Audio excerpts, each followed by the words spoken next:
La grita en el velo, tres ecos del más allá, existe una frontera, una línea invisible, más delgada que un cabello, que separa el mundo que pisamos, el mundo de la luz y el ruido, de aquel otro lugar frío y silencioso que nos aguarda en la sombra. La mayoría de las personas caminan por la vida sin mirar hacia esa barrera. Pero a veces, por accidente, por herencia o por el filo de un bisturí, esa frontera se rasga. Y a través de esa grieta, lo que habita en la oscuridad logra filtrarse hacia nosotros. Esta es la crónica de tres almas que, sin saberlo, se asomaron al abismo, y de cómo el abismo les devolvió la mirada. El eco de los gritos infantiles rebotaba contra los altos muros de ladrillo rojizo del colegio. Era una tarde de otoño y el viento soplaba arrastrando hojas secas por el patio de cemento. El aire olía a tierra húmeda y a esa peculiar fragancia, a goma de borrar y chaquetas de lana que inunda los recreos. En un rincón apartado, lejos de la mirada cansada de los monitores, un grupo de niñas se había congregado en círculo. Olivia, una pequeña de apenas 8 años, de ojos grandes y curiosos, se abrazaba las rodillas. Estaba allí solo porque su hermana mayor, una adolescente de sonrisa despreocupada, la había dejado sentarse a su lado.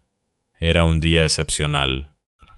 Uno de esos raros momentos en que los alumnos de primaria se mezclaban con los de los cursos superiores. En el centro del círculo, sobre el asfalto frío, había un trozo de cartón desgastado con letras y números trazados a bolígrafo. Una tabla ouija improvisada. «No va a pasar nada, es solo un juego», susurró una de las niñas de sexto grado, con esa arrogancia típica de la preadolescencia. Olivia observaba el trozo de plástico que usaban como cursor. Su hermana reía, bromeando con sus amigas. Ese sonido tranquilizaba a Olivia. Si ella se ríe, es que todo es mentira, pensaba la pequeña. Se sentía valiente, envuelta en la falsa seguridad que da la ignorancia. Las niñas mayores comenzaron a hacer preguntas al aire. El viento pareció detenerse de golpe. El bullicio del patio, a tan solo unos metros de distancia, se amortiguó inexplicablemente, como si alguien hubiera puesto una campana de cristal sobre el grupo. El aire se volvió pesado, denso, cargado con un olor metálico, similar al que precede a una tormenta eléctrica. El cursor comenzó a moverse, al principio, lentamente. Las niñas mayores sonreían, acusándose mutuamente con la mirada de estar empujando la pieza. La entidad o lo que fuera que movía aquel trozo de plástico indicó ser una mujer. Fue entonces cuando Olivia, impulsada por un repentino e irracional arrebato de valentía, se inclinó hacia adelante. Su voz infantil rompió el silencio tenso. «¿Me conoces?», preguntó. Su hermana mayor soltó una carcajada. «No hagas preguntas tontas, Olivia», pero la sonrisa se congeló en el rostro de todas las presentes en una fracción de segundo. Nadie tenía los dedos puestos con firmeza sobre el plástico. Y, sin embargo, el cursor se deslizó con una violencia antinatural, rasgando el cartón, hasta detenerse en la palabra «sí». Un frío sepulcral subió por la columna vertebral de Olivia. No era el frío del otoño. Era un frío húmedo, asfixiante, el frío de un sótano que lleva cerrado 100 años. Sintió que los vellos de sus brazos se erizaban. El ambiente ya no era el de un patio de colegio. De repente, sintieron que no estaban solas. Había alguien más de pie detrás de ellas. Alguien inmenso, invisible, que respiraba un aire helado directamente sobre la nuca de la pequeña. La mejor amiga de Olivia, presa del pánico, Intentó levantarse para correr, pero las piernas no le respondieron. «¡Cierren esto!», ordenó una de las mayores, con la voz temblorosa, obligando al cursor a ir hacia la palabra adiós. Justo cuando el cartón fue retirado, una sombra bloqueó el pálido sol. Era la celadora jefa del comedor. Una mujer de edad avanzada, de rostro surcado por profundas arrugas y ojos habitualmente afables. Pero esa tarde su mirada estaba desorbitada. Estaba pálida, respirando con dificultad. «¿Qué habéis hecho?», gritó, arrebatándoles el cartón con manos temblorosas. «¿Qué le habéis preguntado?». Cuando Olivia, tartamudeando y con lágrimas en los ojos, le confesó su pregunta, el rostro de la anciana perdió todo rastro de color. Sin decir una palabra más, dispersó al grupo y agarró a Olivia y a su hermana del brazo, arrastrándolas por los largos y oscuros pasillos del colegio hasta su pequeño despacho. El cuarto olía a polvo viejo y a cera. La mujer cerró la puerta con pestillo y encendió un trozo de madera de palo santo. El humo denso y aromático comenzó a llenar la habitación. «Este lugar», murmuró la celadora, con la voz rota, mientras el humo trepaba por las paredes. «Este colegio no siempre estuvo lleno de niños. Hace décadas, durante la guerra, esto fue un hospital de sangre. Hubo dolor, agonía. Y hubo una mujer, la directora». La anciana pasó una cruz de madera por la frente de Olivia, quien tiritaba sin control. Ella amaba este lugar, pero los soldados se lo arrebataron. La obligaron a curar a los heridos y por las noches. La obligaron a ser su consuelo, a entregar su cuerpo a los hombres que se recuperaban. El horror la consumió hasta que ella misma se quitó la vida aquí dentro. Su alma nunca se fue. Está rota, envenenada, y ronda por estos pasillos vigilando su hogar. El humo del palo santo se arremolinó violentamente alrededor de Olivia. La pequeña sintió un peso insoportable sobre sus hombros. No podía respirar. El pecho le ardía. Y entonces, en el espejo del despacho, a través de la densa niebla aromática, lo vieron.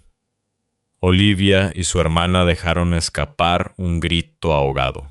Detrás de la pequeña, reflejada en el cristal, había una mujer.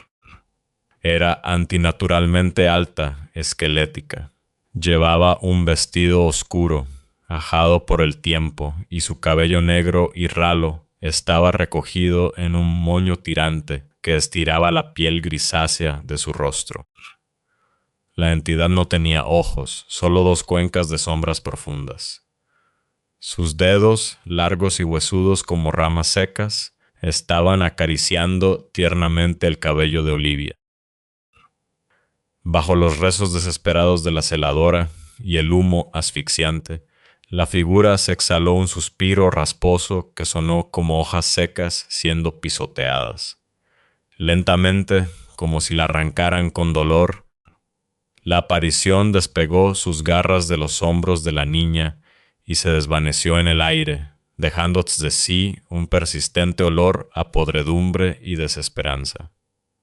Años más tarde, cuando Olivia ya era una adulta, visitó a aquella celadora, quien yacía en una cama de hospital devorada por el Alzheimer. Apenas recordaba su propio nombre. Pero cuando Olivia cruzó el umbral de la habitación, la anciana, con los ojos ciegos perdidos en la nada, esbozó una sonrisa aliviada, levantó una mano temblorosa y susurró: «Por fin, ya salió de ti. Ya no está dentro. Las entidades no siempre necesitan ser invocadas. A veces, la grieta entre los mundos no se abre con un juego de niños, sino que es mantenida a raya por pactos antiguos, secretos de sangre que las familias arrastran a lo largo de los siglos, de generación en generación. Y a veces Aquello de lo que nos protegemos decide venir a comprobar si aún somos intocables. A miles de kilómetros de aquel colegio, en las afueras de Rabat, bajo el manto estrellado de una noche de Ramadán, la familia de Youssef celebraba la ruptura del ayuno.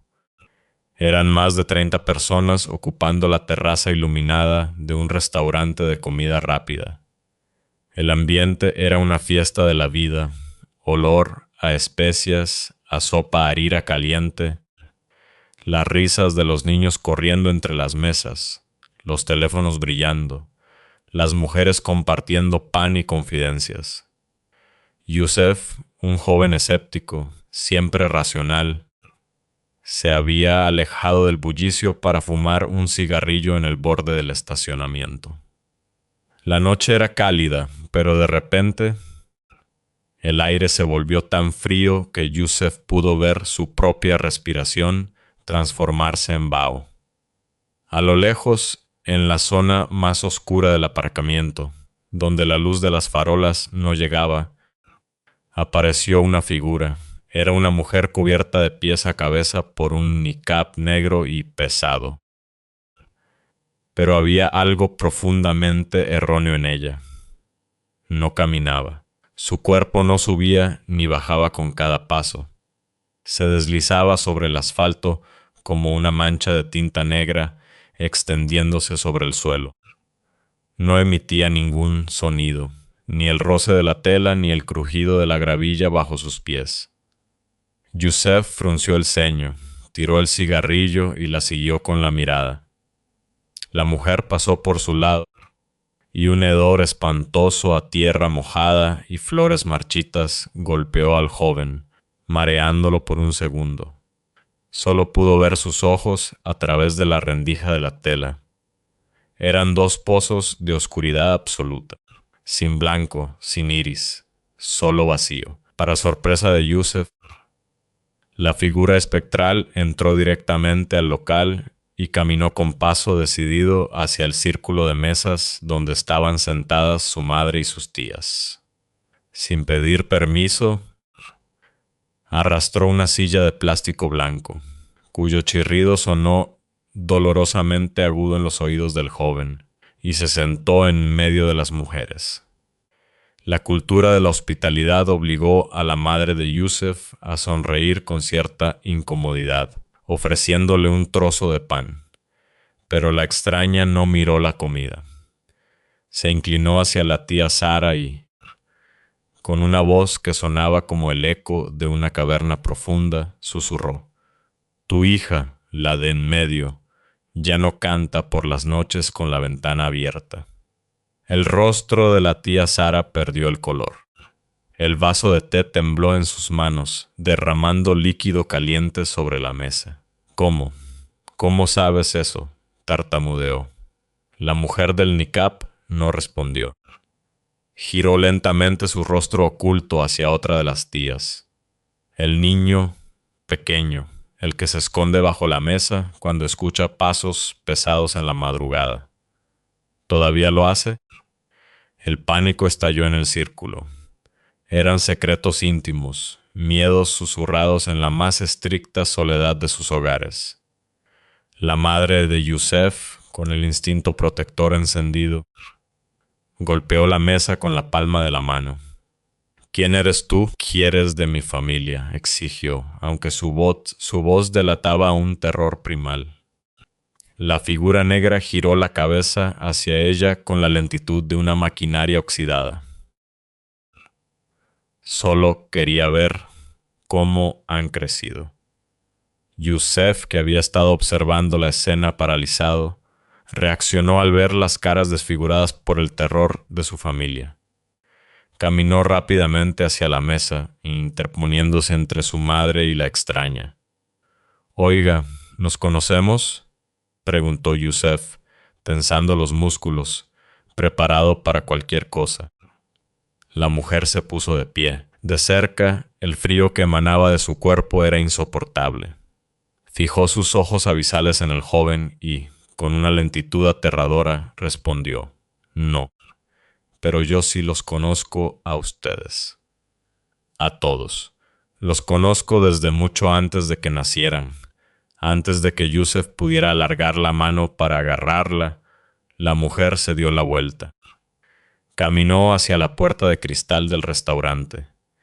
Yusef la siguió a no más de 2 metros de distancia, pero en el preciso instante en que la figura cruzó el umbral y sus pies tocaron el asfalto del aparcamiento, se desvaneció.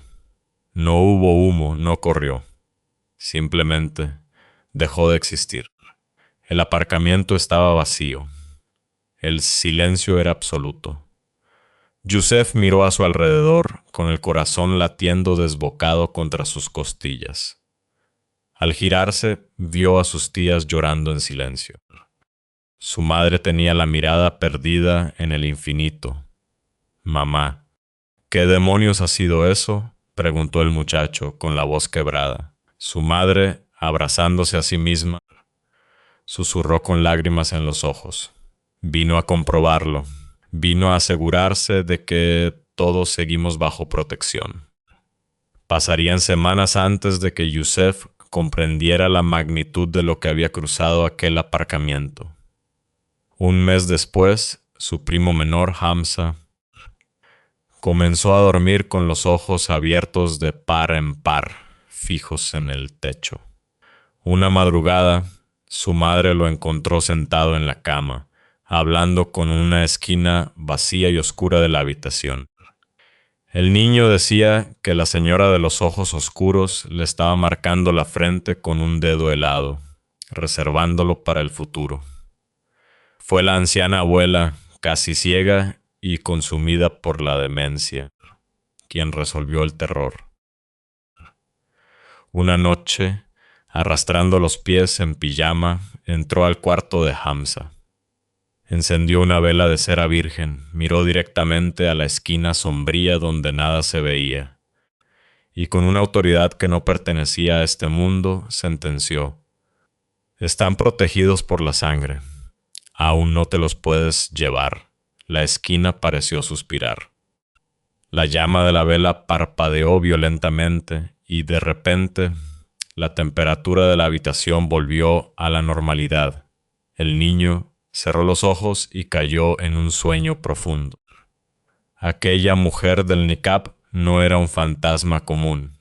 Era la mismísima muerte, paseándose por el borde de la grieta, palpando el velo mágico que las matriarcas de la familia habían tejido generaciones atrás, esperando con paciencia eterna el día en que la protección se rompiera para poder llevarse lo que le pertenecía. Pero, ¿qué sucede cuando la grieta no está en una tabla, ouija ni en un antiguo pacto de sangre? ¿Qué ocurre cuando la grieta se abre directamente en tu propio pecho, en el centro mismo de tu corazón? Camila siempre supo que su vida pendía de un hilo. Había nacido con una válvula cardíaca defectuosa. Su infancia no fue de juegos al aire libre, sino de labios morados por la falta de oxígeno, cansancio crónico y desmayos repentinos. Creció con la sombra de la muerte sentada al borde de su cama. A los 23 años, su corazón simplemente dijo basta. El recuerdo de Camila antes de caer en la negrura era caótico. El ruido ensordecedor de la sala de urgencias, las luces fluorescentes, frías y cegadoras golpeándole las retinas, el olor metálico del instrumental quirúrgico, el yodo frotado contra su pecho pálido. La máscara de anestesia bajó sobre su rostro con un siseo sintético y luego la nada. Pero la oscuridad no duró. De repente, Camila se encontró sumergida en una luz blanca. No era un túnel, no era un prado celestial. Era una luz espesa, densa, casi palpable, como si estuviera nadando en leche brillante. Y lo más abrumador fue la sensación. Por primera vez en 23 años, Camila no sentía dolor. No sentía miedo, ni frío, ni la opresión en el pecho que la había acompañado desde que tenía memoria. Solo había una paz monumental, aplastante y perfecta. Ya no era humana, ya no había ego, ni recuerdos de dolor. Era solo conciencia flotando en el vacío. Pronto empezó a percibir movimientos. A través de la densa niebla luminosa caminaban figuras. Eran siluetas alargadas, radiantes, hechas de la misma luz, pero con un brillo aún más intenso. Caminaban sin hacer ruido, sin propósito aparente. Algunas pasaron tan cerca de ella que Camila pudo distinguir rostros traslúcidos. Rostros que no conocía, de épocas que no le pertenecían. Todos estaban allí, suspendidos, atrapados en la paz eterna de esa sala de espera universal. Estaba en la antesala de la muerte, pero entonces algo tiró de ella, un tirón violento, despiadado, como un gancho de hierro clavado en su espalda. La paz se desvaneció. De golpe, Camila abrió los ojos, pero no los de su cuerpo. Estaba flotando a 2 metros de altura. Miró hacia abajo. La escena era una carnicería clínica. Su propio cuerpo yacía inerte sobre la mesa de operaciones, con el pecho abierto en canal mediante retractores de acero. Los médicos estaban cubiertos de sangre. Había tubos saliendo de su garganta. Camila vio su propio corazón, quieto y pálido, sostenido entre los guantes de un cirujano. La máquina del monitor cardíaco emitía un sonido continuo y agudo, el pitido plano de la muerte. «Desfibrilador a 200 julios», gritó una voz femenina amortiguada por una mascarilla. «Despejen». El cuerpo de Camila en la camilla dio un salto violento. «Nada. Vamos», susurraba el cirujano principal masajeando el órgano inerte. «Carga a 300. Despejen». Camila observaba todo con una apatía absoluta. No quería volver a ese envase de carne roto. Quería regresar a la luz densa. Entonces, uno de los asistentes, mirando el reloj de la pared, pronunció con voz fría y protocolaria: 43 segundos sin latido. En ese instante, un chispazo eléctrico lo inundó todo. La visión cenital colapsó y Camila fue empujada a una velocidad vertiginosa hacia un agujero negro y asfixiante. Despertó en la unidad de cuidados intensivos. El dolor la recibió como un hachazo en el pecho. El peso de la gravedad, el escozor de la cicatriz atravesando su esternón, la luz molesta, el sabor a plástico en la boca. Había vuelto a la vida, y la vida era una tortura. Cuando su madre entró horas después a la habitación, con el rostro bañado en lágrimas, le tomó la mano temblorosa. «Mi amor, nos diste un susto de muerte», sollozó la mujer. «El doctor dijo que tu corazón se detuvo. Estuviste muerta por un instante». Camila, con los ojos entrecerrados y la voz ronca por el tubo de intubación, susurró sin expresión: «Lo sé». 43 segundos. El rostro de su madre se congeló. Soltó la mano de su hija por un milisegundo antes de volver a agarrarla. Camila nunca le explicó cómo lo sabía. La operación fue un éxito médico, pero una tragedia espiritual. Porque cuando el alma de Camila fue forzada a regresar al mundo de los vivos, no cerró la puerta tras de sí. Había traído consigo la grita. La primera vez que sucedió, llevaba una semana en casa. Era de madrugada. Camila despertó sintiendo que la temperatura de su cuarto había caído drásticamente. Al mirar hacia los pies de su cama, su corazón recién reparado empezó a martillear. Había una figura de pie. Era una sombra excepcionalmente alta, humana en su forma, pero absolutamente carente de rostro. No era plana como una mancha en la pared. Tenía volumen, densidad, pero estaba hecha de la negrura más profunda. La entidad permaneció inmóvil, observándola sin ojos.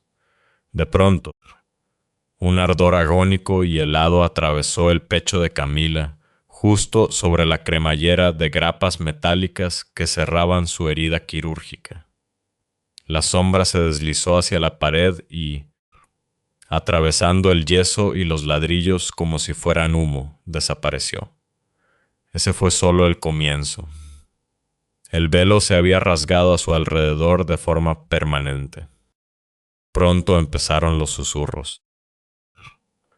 Mientras se cepillaba el cabello frente al espejo, voces rasposas que no provenían de ninguna parte decían su nombre, repitiendo: Camila, regresaste.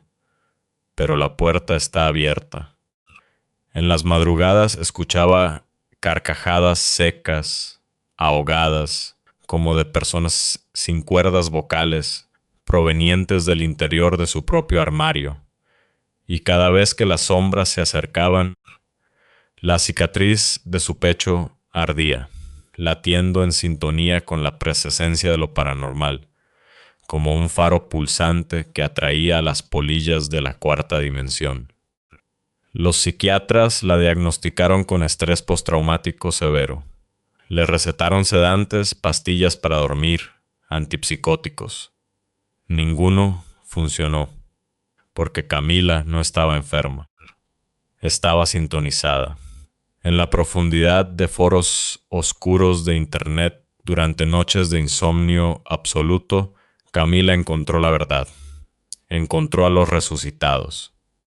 Cientos de personas que habían muerto por minutos u horas en mesas de quirófano o en carreteras empapadas de lluvia y que habían sido traídas de vuelta. Todos hablaban de lo mismo: la luz densa, las figuras sin rostro y, al regresar, la maldita grieta. Comprendió que al estar del otro lado, su alma había quedado impregnada de la energía de la cuarta dimensión. Ella misma era ahora un puente. Las sombras que se paraban a los pies de su cama no venían a hacerle daño, venían a asomarse por la grieta, utilizando su cuerpo como una ventana para mirar al mundo de los vivos. Hoy en día, Camila tiene 29 años. Ha aprendido a vivir con el frío perpetuo en su habitación. Ha aprendido a ignorar la risa macabra que resuena en su armario a las 3 de la mañana. Ya no grita cuando la sombra alta y sin rostro se materializa a los pies de su cama. Simplemente la observa de vuelta, acariciando la cicatriz de su pecho. Sabe que al final la frontera terminará cediendo.